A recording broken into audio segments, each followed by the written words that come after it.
Breaking news: 8 dead, 26 rescued. Imagine going to work on a normal Thursday morning, only for the entire building around you to collapse within seconds. That nightmare became reality in Lagos, Nigeria's commercial capital, where a 3-story shopping complex suddenly came crashing down, claiming lives, trapping dozens, and leaving families desperately searching for loved ones. Today, we bring you the latest verified updates, what rescue teams have uncovered, and the bigger questions this tragedy is raising across Africa. You're watching Africa Global Opportunities TV, bringing Africa's biggest stories to a global audience. What happened? According to emergency officials, the 3-story commercial building located in the Alakija area along the Lagos-Badagry Expressway collapsed on Thursday. The structure housed numerous shops and business premises and was occupied when the disaster struck. Emergency responders from the Lagos State Emergency Management Agency, commonly known as LASEMA, immediately activated the State Emergency Response System. Permanent Secretary Dr. Olufemi Oke Osanyintolu confirmed that rescue workers managed to pull 26 people alive from the rubble. Sadly, authorities also confirmed that 8 people lost their lives, including an infant girl. Search and rescue operations continued for hours as officials worked carefully through the unstable debris. But while rescue teams fought against time, a much bigger question began to emerge. Could this tragedy have been prevented? Building collapses remain one of Nigeria's most persistent urban safety challenges.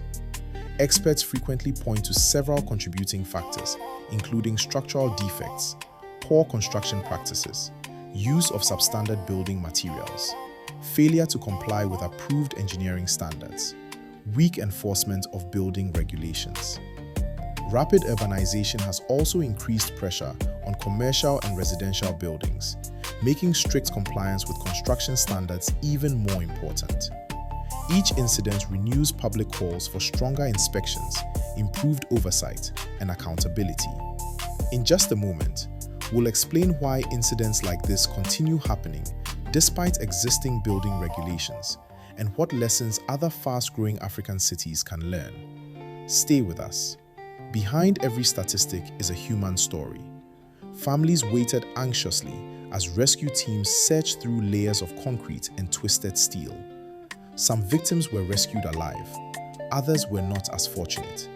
Emergency responders continue to monitor the site carefully in case additional victims remain trapped beneath the debris. Medical teams have also been providing treatment to those rescued. Authorities have urged residents to stay away from the scene to allow rescue operations to continue safely.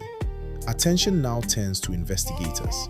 Authorities are expected to determine what caused the collapse, whether building regulations were violated, and whether negligence played any role. Depending on the findings, criminal investigations or regulatory actions could follow. Many Nigerians will be watching closely to see whether this tragedy results in meaningful reforms aimed at preventing future disasters. As rescue efforts continue, our thoughts remain with every family affected by this heartbreaking tragedy. Developing stories like this remind us that public safety, accountability, and responsible urban development remain critical across Africa's rapidly growing cities. We will continue following every official update as this story develops. If you believe stronger building safety regulations are urgently needed across Africa, share your thoughts in the comments below.